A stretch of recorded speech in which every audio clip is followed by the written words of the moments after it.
Hello, and welcome to a brief introduction to the course design and assessment volume in the Teaching Methods in Business series at Elgar Press. I am Kathy Lundeen. I hold the Distinguished Endowed Chair in Leadership and Ethics here at Gustavus Adolphus College in Minnesota. And I'm Nancy Niemi. I'm currently the Provost and Vice President for Academic Affairs at the University of Maryland Eastern Shore and the President-elect at Framingham State University in Massachusetts. And our third author, who was not able to join us, is Charles Fornaciari. He holds the Lund Chair in Research at LaSalle University in Philadelphia. So we wanted to give just a real brief overview of the book and why we wrote it. So the book really allowed us to sit and organize and write down some of the steps that we take when we use course design and assessment in our engaged learning courses, and really be thoughtful about what those steps are. It was such an incredible process of thinking through some of the things we sort of have taken for granted because we've been doing this a really long time. And so ultimately, what do we need to be thinking about? And what do we need to be doing within engaged learning as engaged educators when we create a course and when we assess learning outcomes? So that's sort of the overall frame that we were thinking about. Mm-hmm. It's laid out essentially in a chronology of how an engaged course would run. Right. So what do engaged educators need to think about and plan before running the course as they're thinking about its design? And then what do we need to do while the course is actually running? How do we adjust in real time? What can we do to recalibrate if we need it? Yes. And how do we wrap up post-course steps and the assessment of learning? What I really like about it is that smooth loop and the essential steps, like you said, pre-course, in real time, post-course, and then making that connection between learning objectives and course assessment of outcomes. And that we've tried to keep very consistent throughout the book to make those connections. Absolutely. And it's showing that it's an iterative process. It is indeed an iterative process. So Nancy, what do you love about this book? I love a lot of things about it. I love that we've revisited engaged learning theories and applied them to current teaching and learning practices. And especially, I love that we've grounded our arguments about engaged learning in educational theory. People often think that they are inherently separate, and they're not. And we took the time to explore educational theories and then really connect them to engaged learning practices. And we were able to use them in updated teaching and learning practices in ways that real educators can use. Yeah.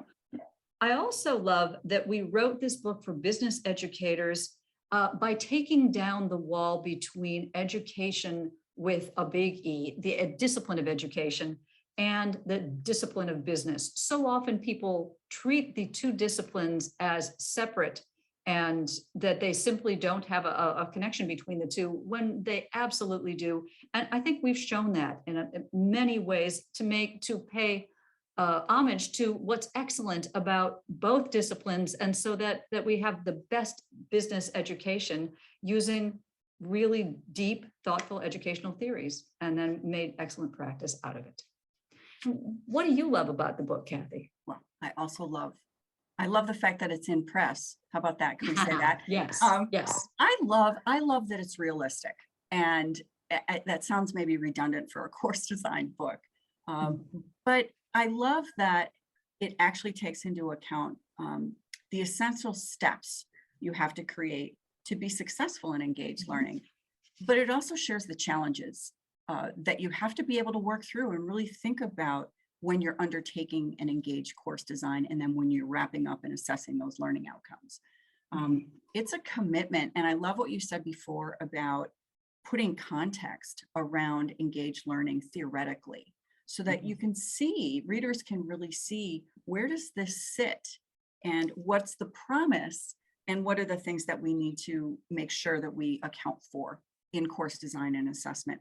And I also love that it's really current, sort of what you were saying before, that the landscape of business education and certainly engaged learning in business education has changed dramatically over the last 20 years. And so we talk about trends in there. We talk about an increased expectation of relational learning between the educator and student. We talk about the clear need to document impact of our teaching and learning practices. Everybody wants to know what the impact is.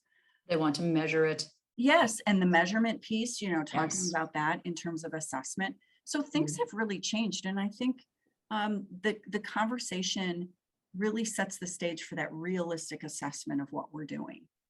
Yes. Yeah, Yes. so if you think about the book, Nancy, who should read this? First, people who have never worked in engaged learning and teaching should really read this book, because it will ground them in the how-to, the real practicality of how do you go about engaged teaching, and the impact on students, which you can take it from two engaged educators. There is nothing like it when it There goes. is nothing like it. Yeah. No, there isn't. And so definitely, if you've never given it a try, you definitely want to start, you have a place to start.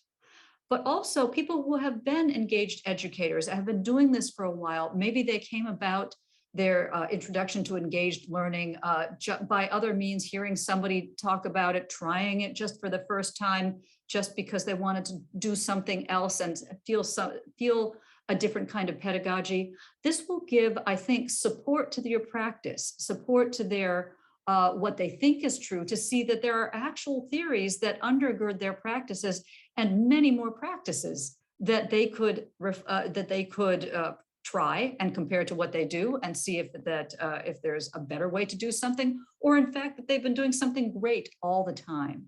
Yeah. Also, I think will be a really good reflective tool. You can look at and examine your own practice to see, yep, I understand now why that's going really well, or no, wait a minute, I could have been doing that much better. And also, I think, gives people some ammunition for the critics in their departments and their schools, who might say, oh, you know, we teach business, and business has to be taught this particular way.